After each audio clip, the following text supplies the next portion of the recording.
to get into the next session here. Just a little heads up. So after this section, directly after this section, we're going to be breaking out into the breakout groups. And there's 3 groups. If you're going to the, well, why don't I just go through them real quick? There is group 1 is going to be in here. It's going to be looking at climate change and other large-scale issues.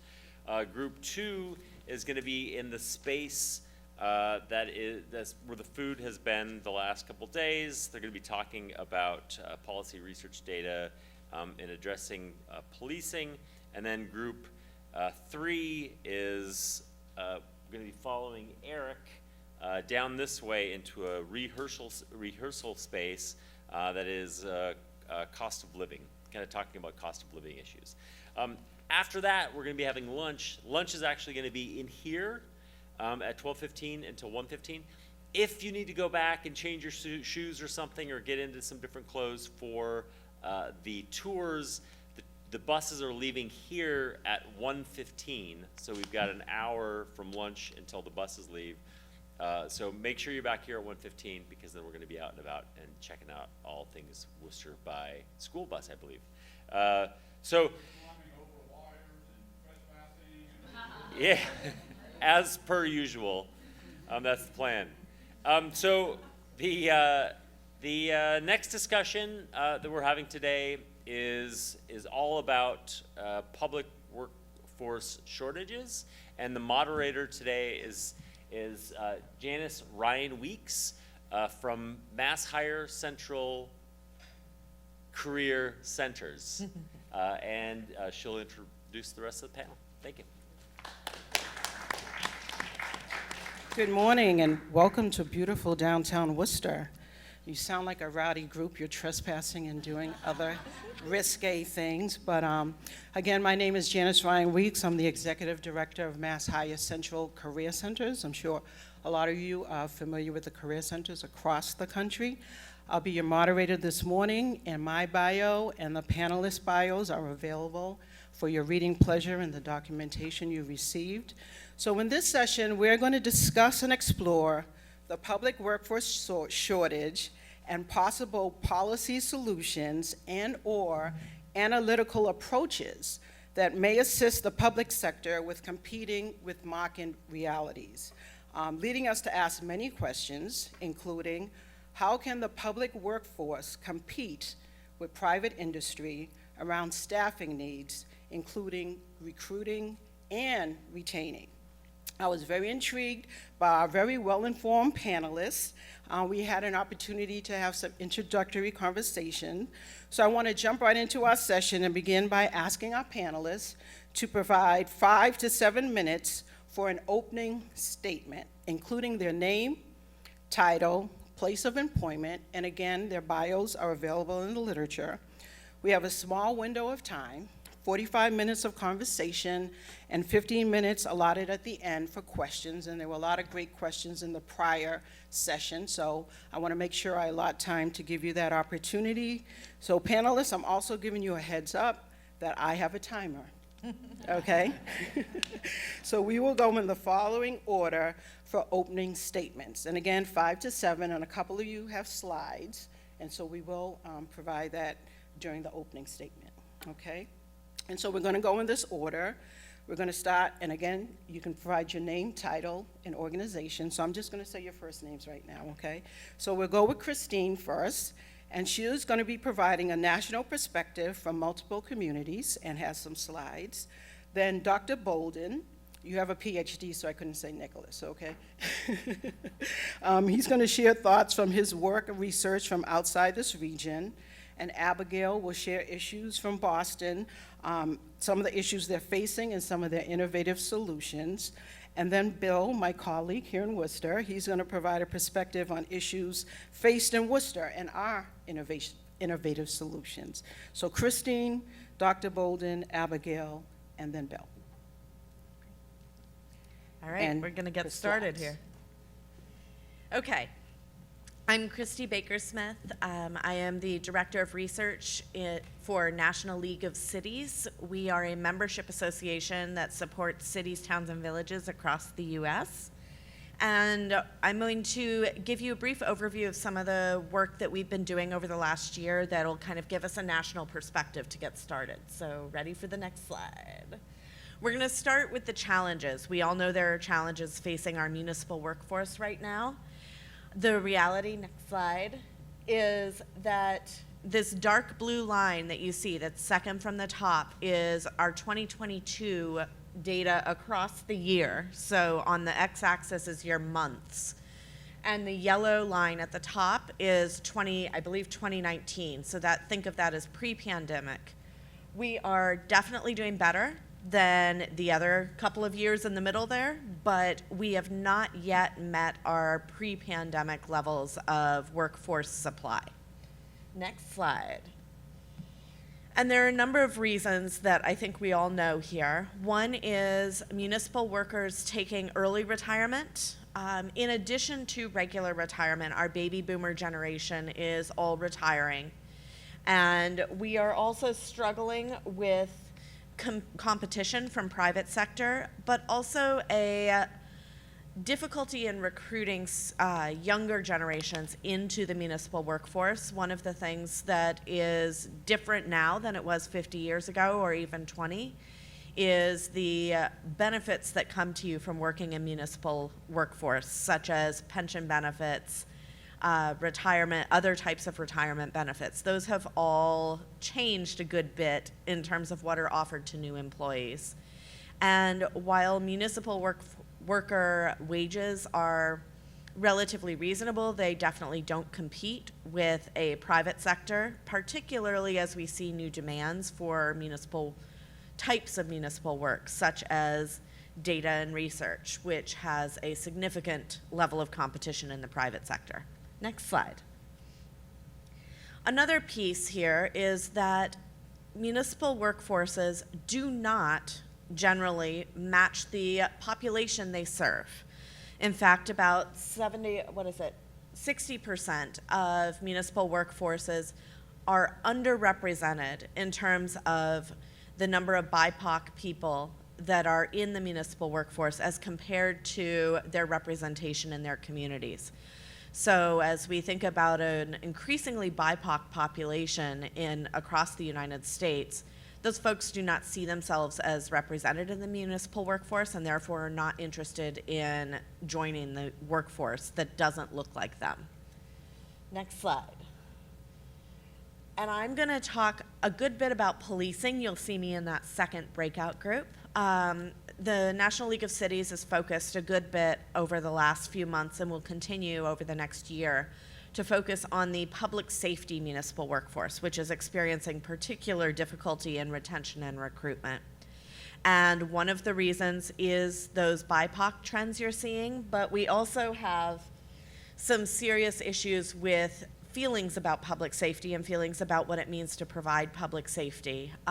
In fact, there have been significant increases in mental health crises among public safety officers in the last few years, understandably so, for reasons such as the racial tension that has developed or has been highlighted in the last few years with deaths like George Floyd and the like. But also we see that the demands of the pandemic have immensely increased the levels of stress among our public safety workers and changed what public safety means. Public safety now, many of the 911 calls, if you look at the data, will show that the majority of 911 calls are actually for public health emergencies like homelessness, drug abuse, overdoses, those kinds of things, as opposed to physical safety issues, which changes what our public safety officers are doing, and they are not trained for these things at this point. We'll go ahead and go to the next slide. This is the BIPOC representation of our public safety workforce as compared to our national population, and you can see that the majority of the workforce is still majority white, and does not, public safety workforce is the purple bars, the blue is our population.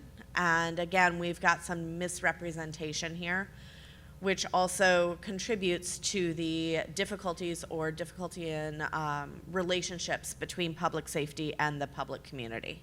Next slide. So what does this mean? All of these challenges result in a loss of, loss and delay in vital services. Literally, our police, fire, and EMS departments are understaffed, which also, of course, exacerbates mental health and stress among those staff. We also have leadership and knowledge loss and inequitable government outcomes. As they are understaffed, they are forced to make difficult decisions about who they are serving and how quickly they serve different communities. Next slide. However, it also means there are opportunities. We have an opportunity to rethink what our municipal workforce looks like, to rethink how we train for our municipal workforce, what the pipelines look like, and what the compensation structure for a municipal workforce looks like. What are the things that we can be creative about when we don't have significant pension systems to offer our new employees? Next slide. And there's lots of funding to do this. I listed out a handful of federal funding opportunities that are, while we talked in the last session about ARPA and the cliff that's coming up, there are opportunities to set up programs that could also be supported by more long-term funds. Bill and CHIPS have longer timelines than ARPA does. There are lots of opportunities there. And as a conference of researchers, I want to highlight two things off this slide. The first is that the Department of Labor has a number of funding opportunities for research around building our municipal workforce, so please take a look at those. And we have a number of opportunities to understand the skills and demands that our municipal workforce needs, and to think creatively about how to fill those. One of the things I am going to lay a little flag here and let my colleagues pick up is opportunities for apprenticeship and technical programs, as opposed to simply looking at bachelor's degrees for qualified workers. Next slide. And I am nearing my 5 to 7 minutes here, but I want to highlight one of the most common categories. This is the ARPA data. One of the most common categories outside of revenue replacement that cities used ARPA funds for was to improve wages and hiring for their municipal workforce.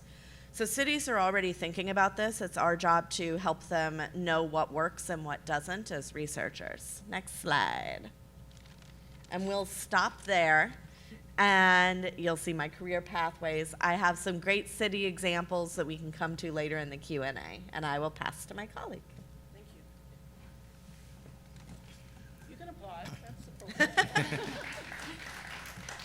Hello, I'm Nicholas Bolden, and I am with the Bolden Group, but we'll say special thanks to Parka. I'm doing great work with them in Alabama, and how I ended up here at the GRA, and specifically been working with them on workforce issues.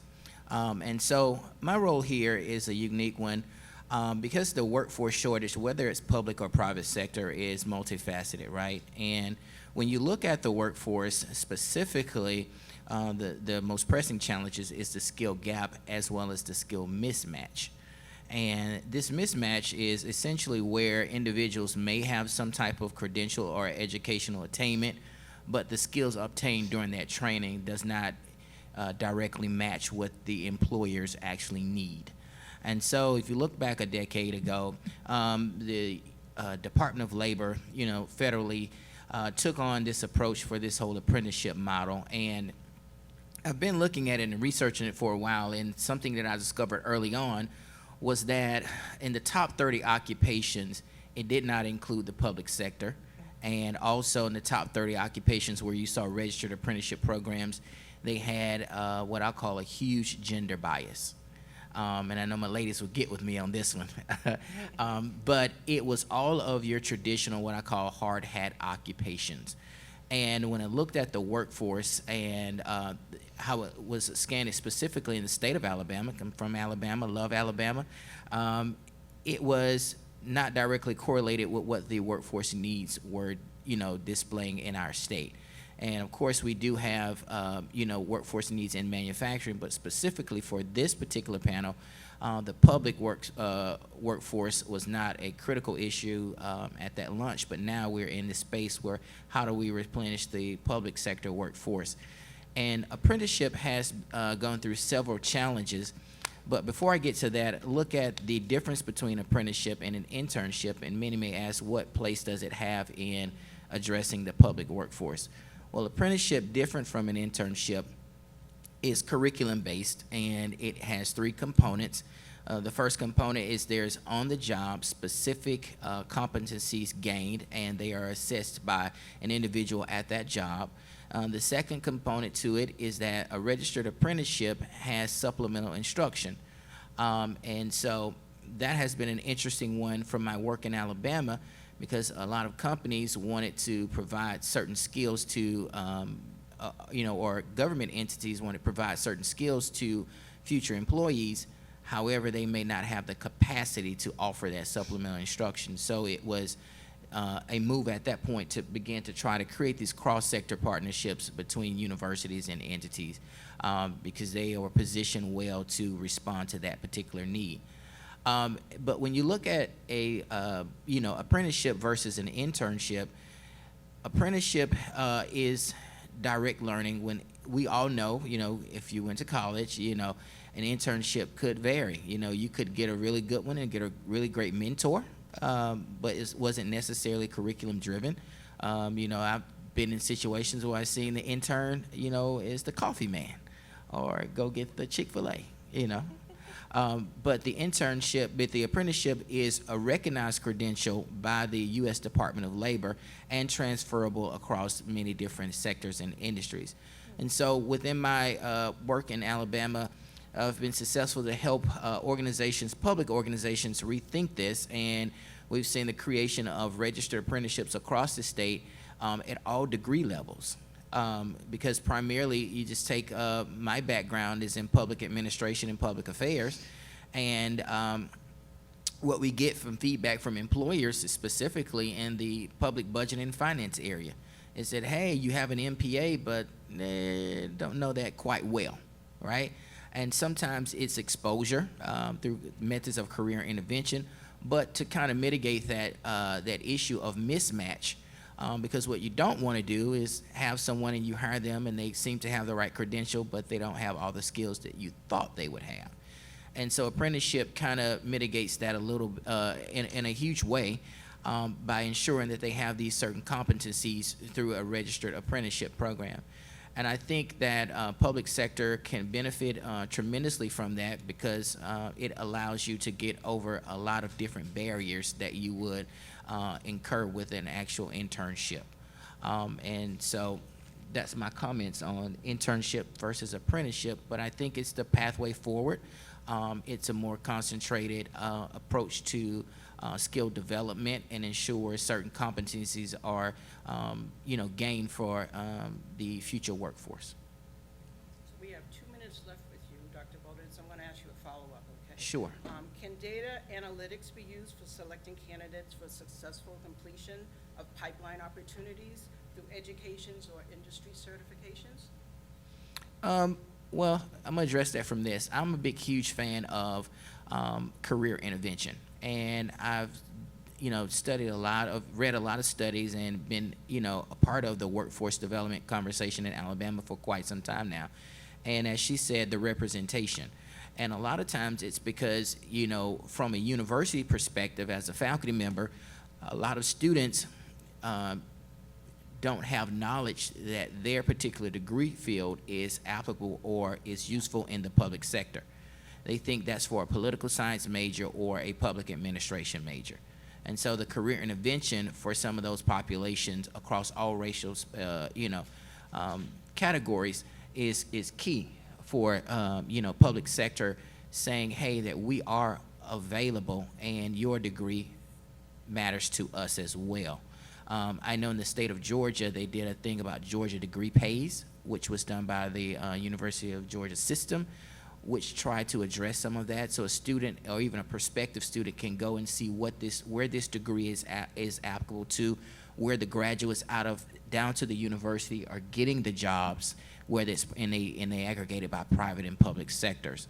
So yes, I'm a firm believer that data analytics and even new technology is critical in recruiting and retaining individuals. I remember having a conversation with the Social Security Administration Division of Hearing Operations, specifically with the Southeast Regional Director.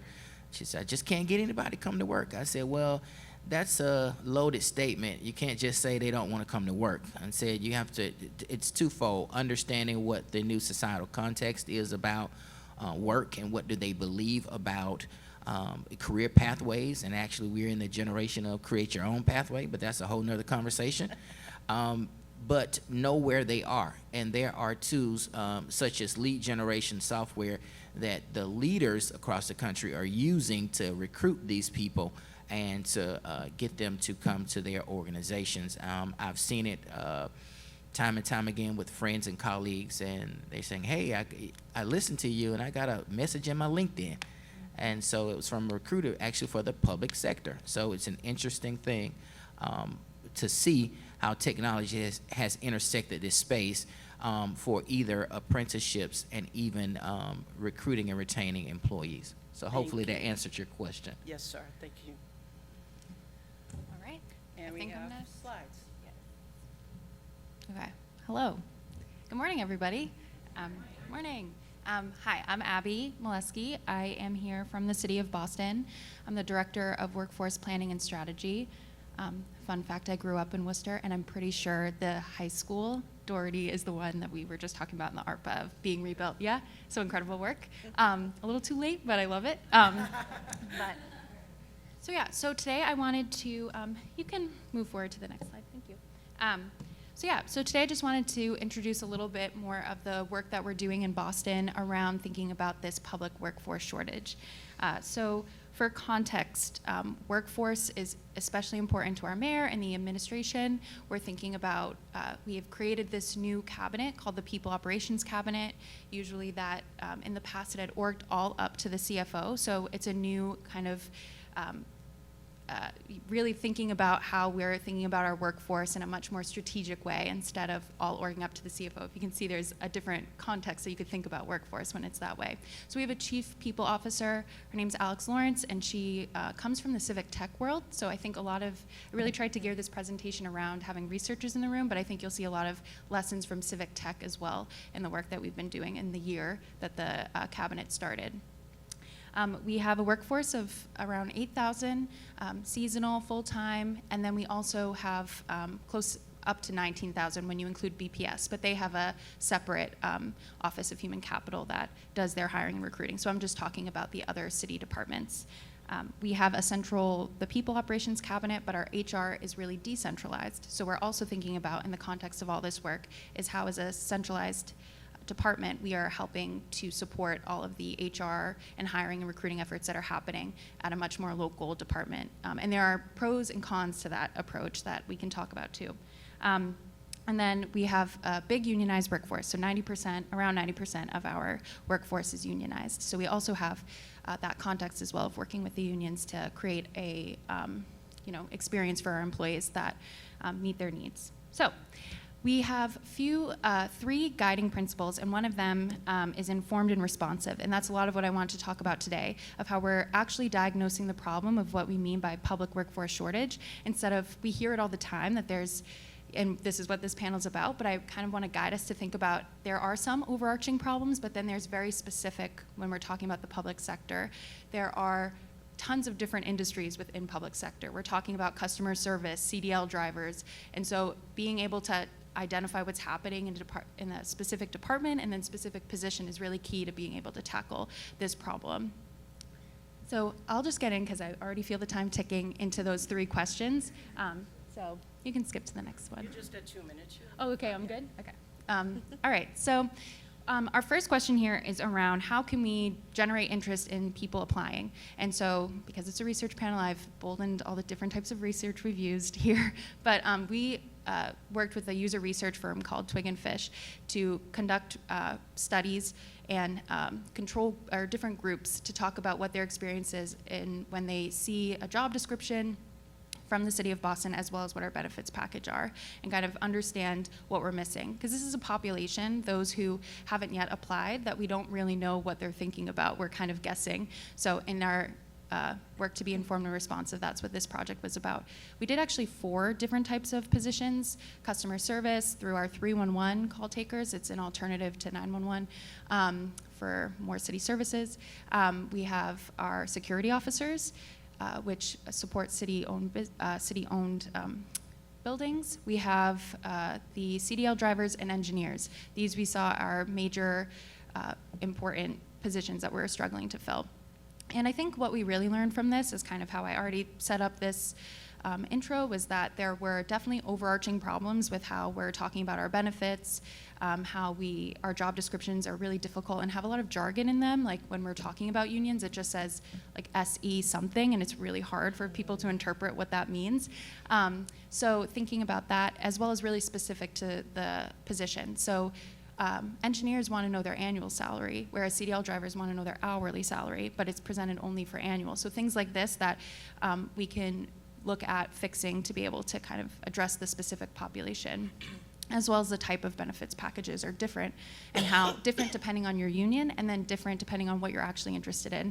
And that could be position type or also your time of life that you're in. Maybe we have a strong paid parental leave program. That might not be as important for you now, but maybe down the road. And just how we're thinking about advertising and marketing the positions is really important. And then for the next one.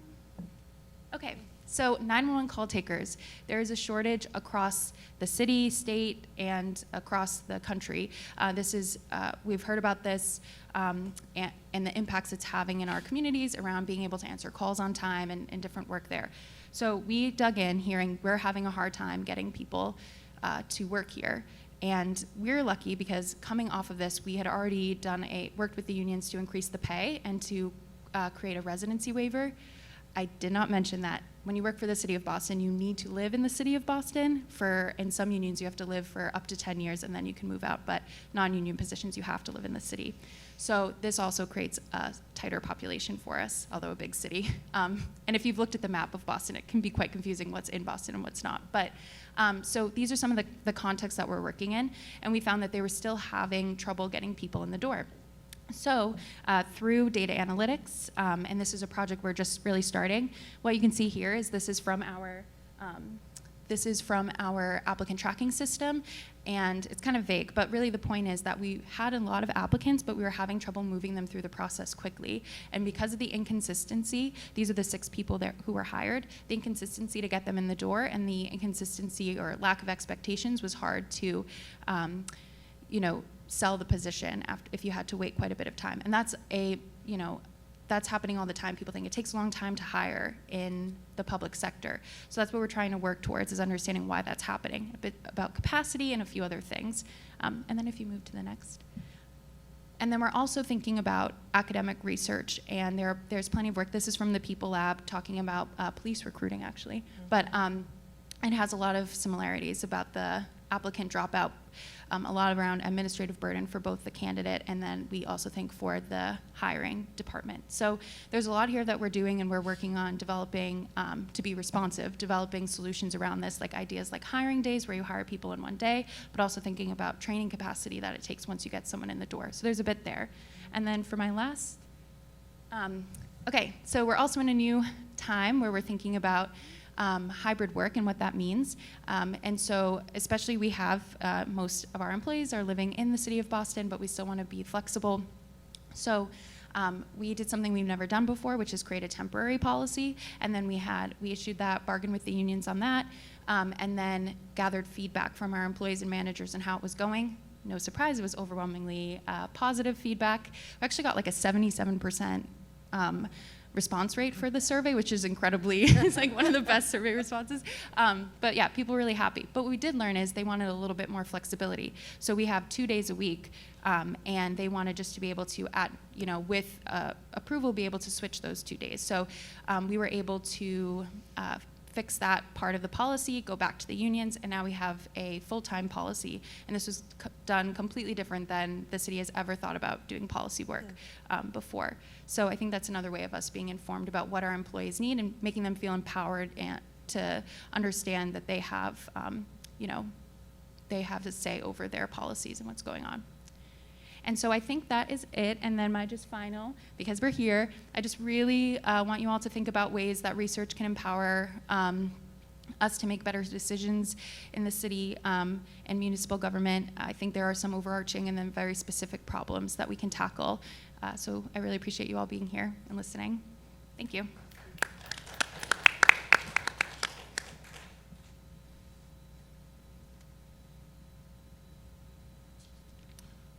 Good morning. My name is Bill Bagley. I'm the Human Resources Director for the City of Worcester. I'm fairly new to my role. I've been in the role about 1.5 years now. Prior to that, I was the labor attorney for the city.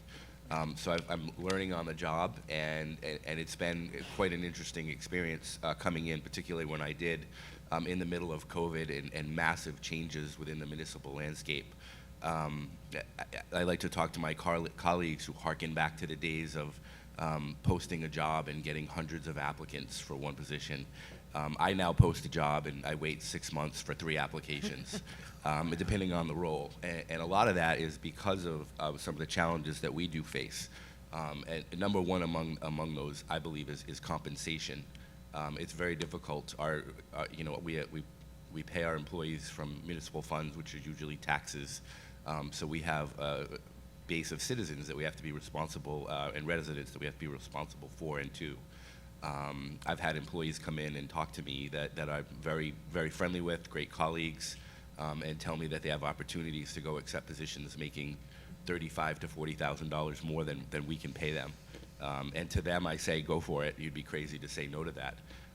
So that's going to be very difficult for us to compete with in any time frame.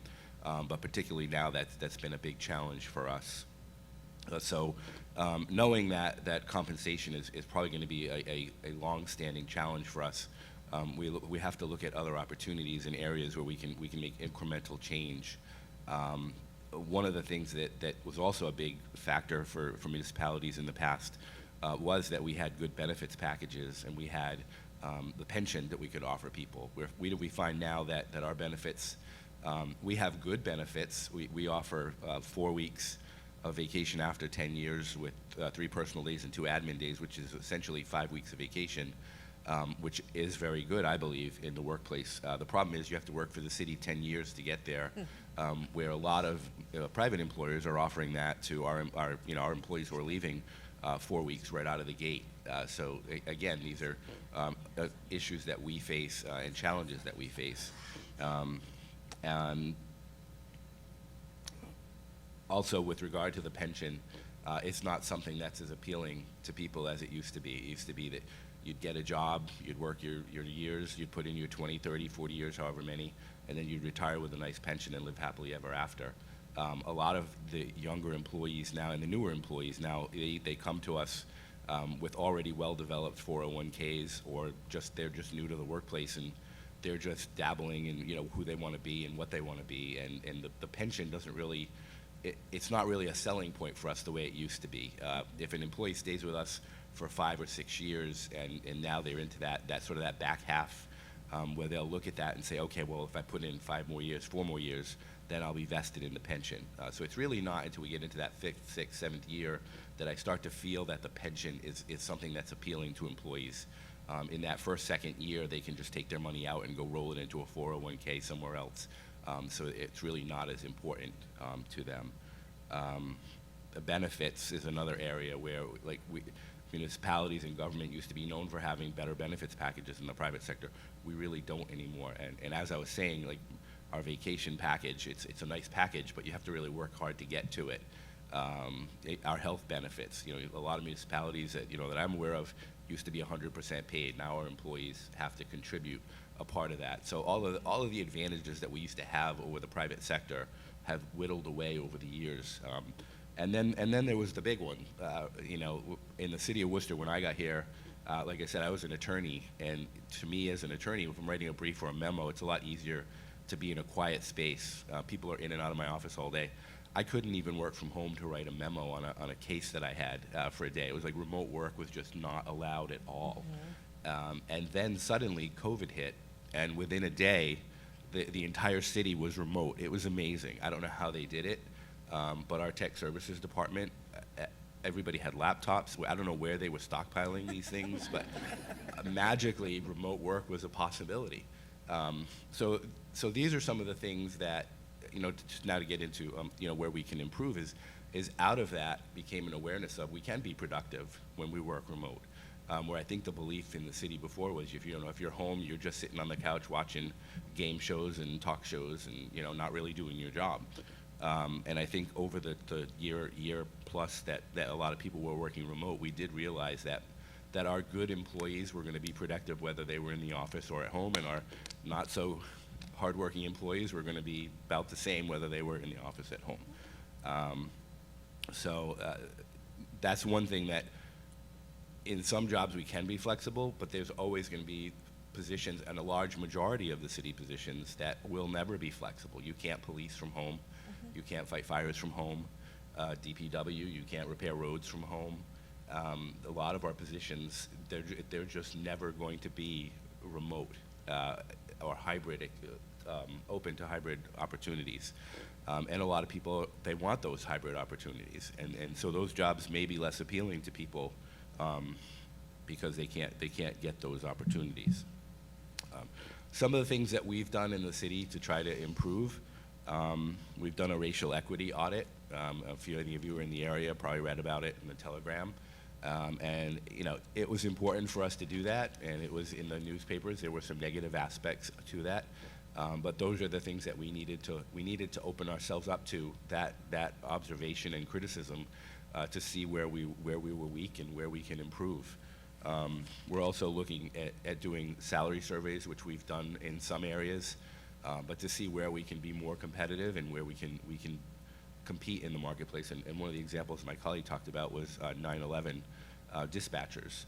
You know, we just gave them a very big increase in pay because we realized we were very far below the market. And even with the percentage of raise that we gave them, that we're competitive now.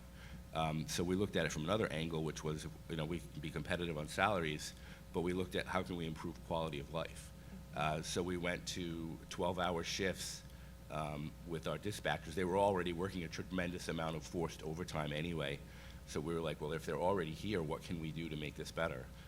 So now they went from a 4-2 schedule to a 2-2-3, 2-2-3. So essentially they work 2 days, they get 2 days off, and every other weekend they get a 3-day weekend. So we tried it. It seems to be working. People seem to be enjoying it.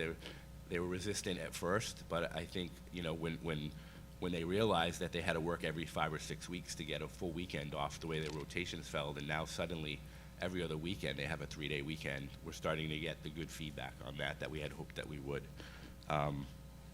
Some of the other things that we've done is, we talked about job descriptions. We have job descriptions that we don't even know what they mean. So I don't even think a 20-year-old would know what a clerk typist is. So I don't even know how long it's been since we've had a typewriter anywhere in the city. And we are looking at improving our benefits. We've done a lot of work in that area. Like I said, like we're trying. One of the things that I think we need to work on as a city is our benefits are good, but we need to figure out ways to get people faster access to those benefits. And that's one of the areas that we're working on right now. And the municipalities move slowly and incrementally. You know, culture shock, that sticker shock when I go to, you know, to the management and try to say like we need to do this. But the management is very open to it. But we also have to realize we live in a world of budgets and responsibility and media. You know, if we do something that's completely off the wall as an experiment, it's going to be in the newspaper if it doesn't go well. Bill, as a last comment, could you just talk about what my city downtown Worcester staff are very excited about, the new benefits of parking? Yeah, that was one thing that was very important to me and to our city manager. That one of the things we saw was an inequity across the city that you know, if you worked in police, fire, DPW, which we all know are male-dominated departments, you had free parking. And the entire time that I had worked in the city, City Hall, the library, workforce development, which statistically actually are more female-dominated, they were required to pay for their parking. $50 a month, and it was $35 a month. It was going to be going up to $55 a month. And the answer to that I saw was to make it free for everybody. And at last fall, we actually did do that. And now everybody in the city, which was a big step forward for us, was to make sure that there was more equity.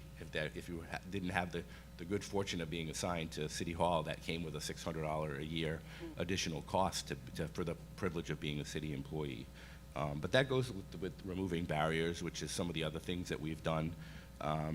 We've, in addition to the free parking, for a lot of our positions, we've stopped doing drug testing and physicals. That slowed down the process. It was a barrier we believe a barrier to people applying for jobs. If you're going to get a job in the library or a city or any office desk job, do you really need to take a physical? Do you really need to take a drug test for those types of positions? So we did remove those. And you're out of time. Sorry.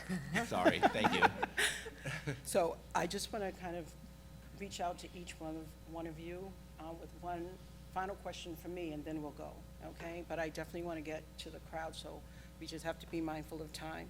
So, Dr. Bolden, what are your thoughts on using the current flow of immigrants and refugees as a source to assist with replenishing the American labor force?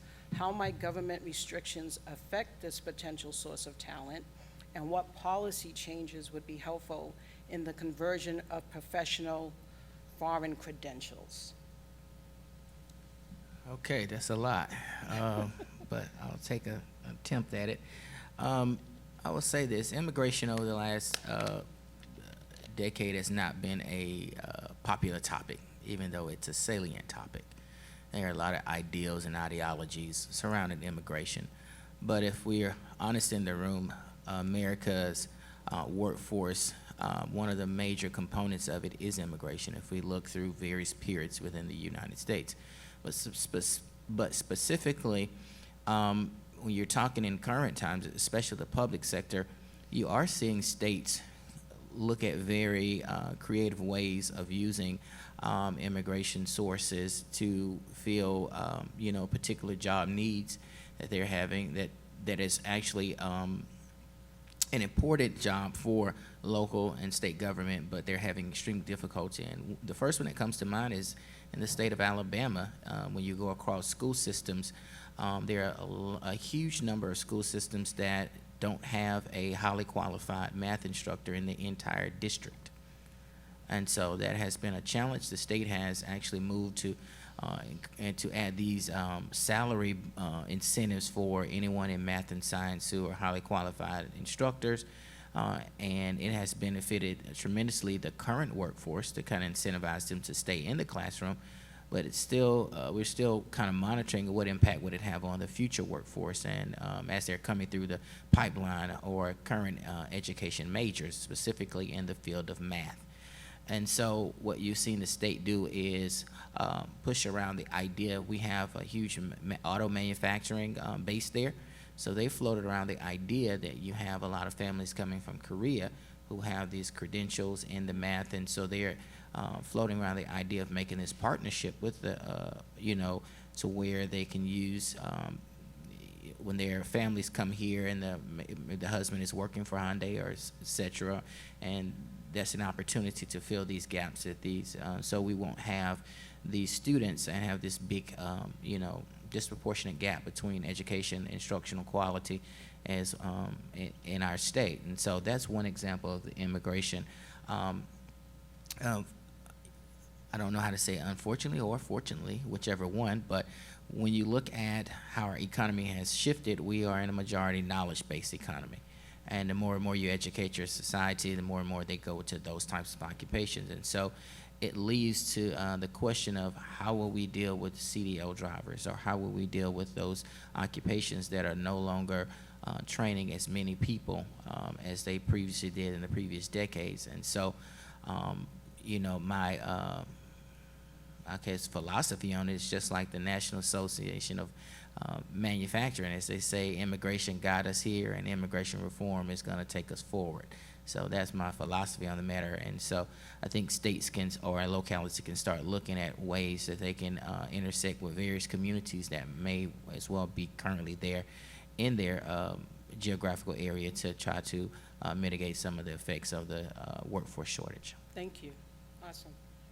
Bill, what challenges come with unionization in the workforce, the public workforce? Yes, a large percentage of our municipal workforce is union-based, so it's challenging in the way that we can't just implement policy in every case that we want to. We can with our non-represented employees, we can make change, but if we're going to change the terms and conditions with a union employee or group, we have to bargain those issues.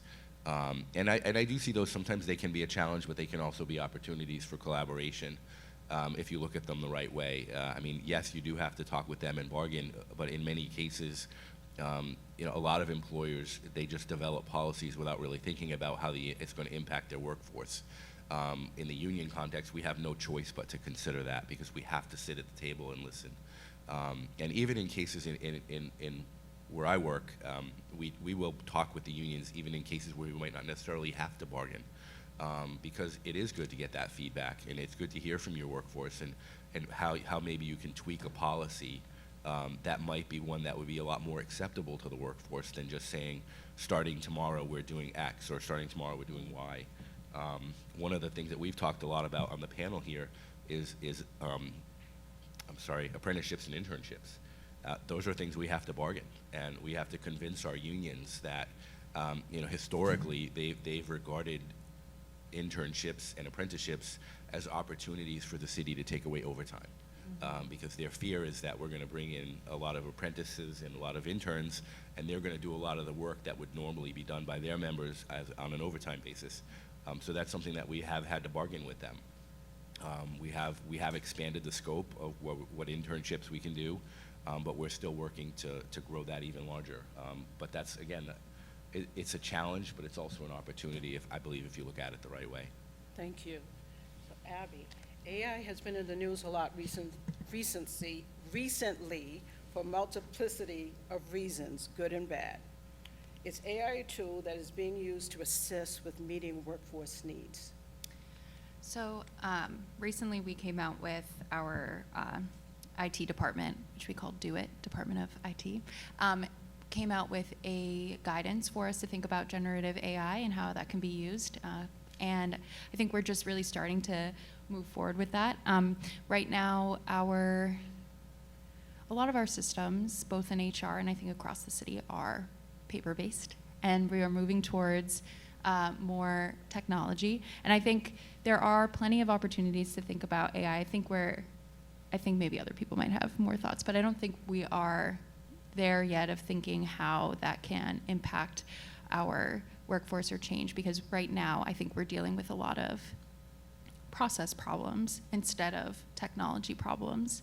And I don't know if I'm answering the question right, but I think technology is a great tool, but we need to understand the process and make sure the process works right before we engage technology. So I think whether AI isn't a tool for recruiting or hiring, or it's a tool for taking different types of work, I think we really need to understand that process before we dig down that way. But there might be other things happening across departments. Like I said, we're a huge organization, but right now for hiring and recruiting, we haven't really used that, although the technology that we have definitely has some capabilities that we haven't tapped into. So I guess more to come.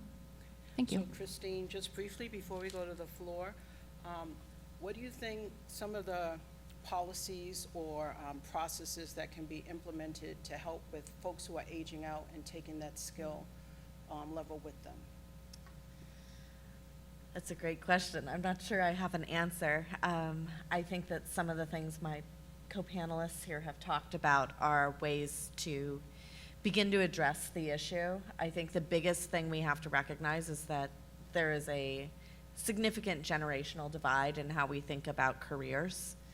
And understanding what that is, I think for us as researchers, understanding what it is that the current generation of folks who are coming into the workforce are looking for is the first step. I think we have some broad ideas like flexibility, but I'm not sure we truly understand what those look like or what they look like for my generation, the generation of folks who started in the workforce in the early 2000s are looking for at this point in time. Thank you. Any questions from the floor? Sir in the middle. Yeah, so I think one of the things that we, as like a research team, have become more aware of recently is the challenge around childcare, and the way that impacts a lot of career decisions. I'm curious to hear from any of you where it's applicable about how you're thinking about childcare as it relates to the workforce, and keeping people in or out of certain careers. Actually, one of the cities that we've been following who's spending their ARPA dollars to address workforce, there are a handful of them who are doing it in such a way that they are building in opportunities for childcare for their public workforce in the buildings, which is a really interesting idea. So they are partnering with community-based organizations, sharing city space, but having a community-based organization come in and do the provisions so that at least the child care is on site, which is a really creative way to do that. I'm not sure one of the things I will pitch here is I think there are lots of really innovative things cities are doing that we don't know if they're gonna work or not. And as researchers, I think we should be on the lookout for opportunities. I see the program eval folks in the front row here. I am dying to know if some of these innovative approaches are going to work to retain or recruit employees. Thanks. Any more questions? Sir, right there, second row, third row. So I entered the workforce at about the time when everybody was shutting down pensions, so in the private sector, and so I've kind of gone from job to job collecting people's pensions, and invested here and invested there. I don't even know, in the end, now we're on the 401k, but is it still, like, selling the idea of pension? I thought that was the greatest thing when I was coming into the workforce. I'm gonna get a pension one day. But then, it's not as prolonged, or has anybody done studies on like what the long-term benefit of a pension is? And when people retiring now, and you're able to see the comparison of the 401k versus the pension, to make the pension appealing again. I can just, about the appealing piece, I don't know if there's research, so maybe one of the co-panelists know, but in our user research project, we showed the pension and asked, and we had folks rank how they saw the pension, and it was actually ranked like middle to low, or there were a lot of questions about what does, like on the scale of what's important to them, and what does pension mean. And I think kind of to Bill's point earlier, there's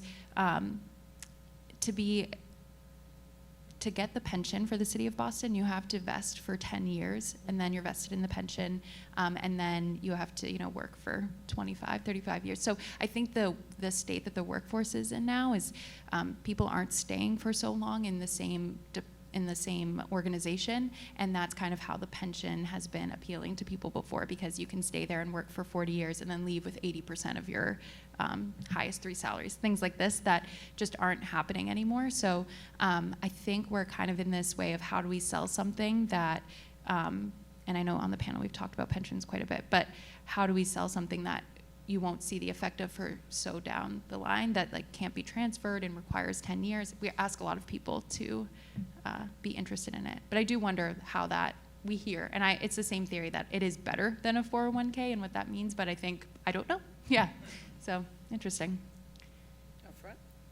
So I wanted to throw it up, so we have a 5-year vesting.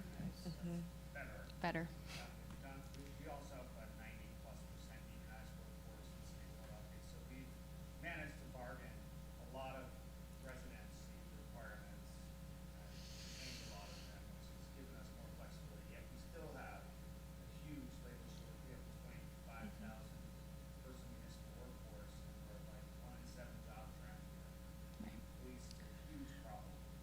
Philadelphia actually has the longest delay in filling municipal jobs in the country as of last year. Well aware of that. So it's a challenge. Part of it is a compensation challenge. Yeah. And we've done a lot of work kind of on pensions. I mean, the evidence is overwhelming that it's better for the economy to have people with real benefits, not a casino option for 401ks. But we've experimented with sort of a citywide multi-employer plan. To make sure that, because very few people actually, whatever they say, very few people actually have retirement plans, right? Adequate retirement. So I think we need to do a better job of public education Yeah. around these things, because it really is a much, much better choice. What we should do is just create statewide pension plans for everybody. And eliminate it from employment. That's European and radical long-line.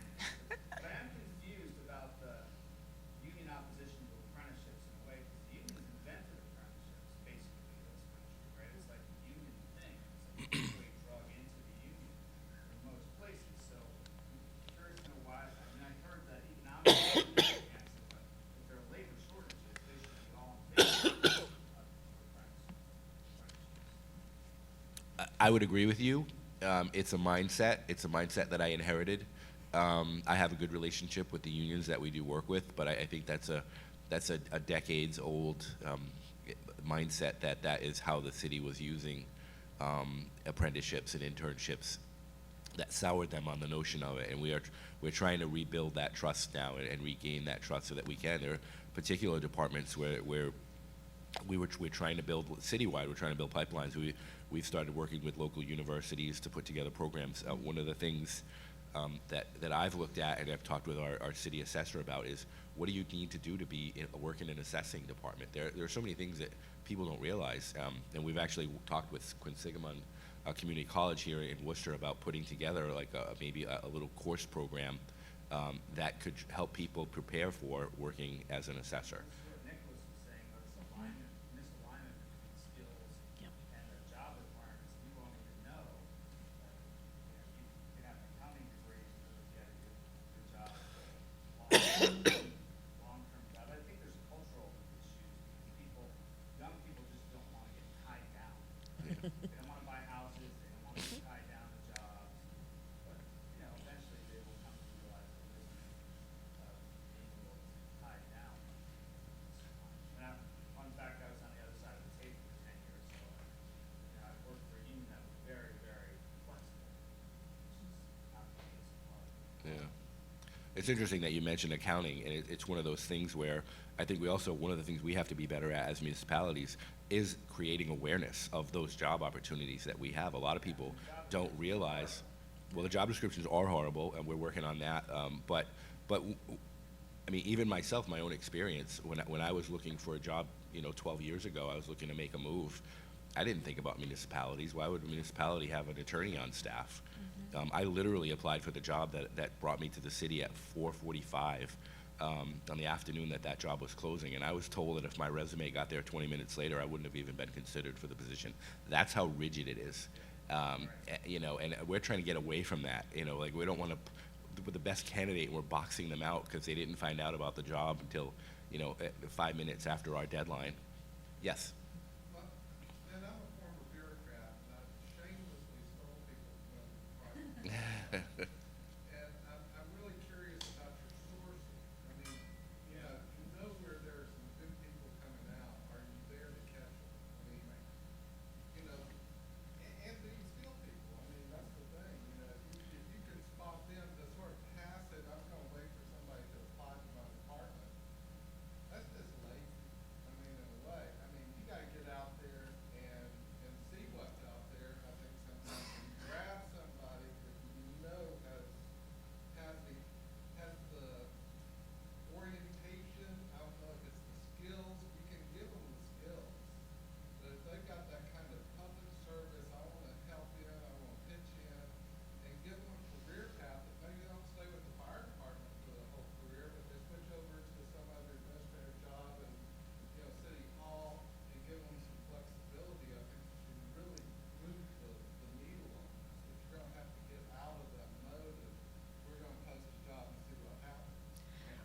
One of the NLC's, Excuse me, and this will be our last comment. okay? Sure. NLC's racial equity and leadership team has been is working with Worcester and a number of other cities. And one of the things that many cities are doing as they try to diversify and improve, both address the shortage and address the BIPOC shortage, is thinking about different ways to use and partner with community organizations to make sure that folks know about the positions that are options. So I would share this. One of the challenges I have with my staff is poaching, right? And so a lot of times, community partners that we're working with, they're so impressed with my staff, the next thing I know, they're going to work for them. So that's a challenge, and I try not to allow that to disrupt our relationship, but it's a challenge. So thank you to all the panelists for all the wealth of information they gave us today, and being mindful of those coming behind us. This is the end, so hopefully you enjoyed this session and got a lot from it. Thank you. All right.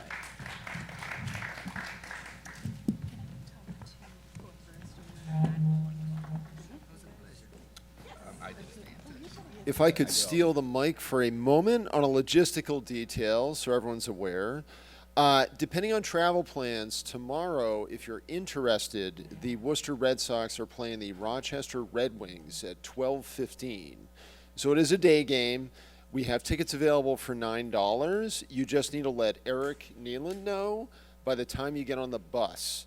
So you have to commit to going and making the massive investment of $9 before you see Polar Park. But believe me, it's worth the $9 if your travel plans allow it. So hope you can join us.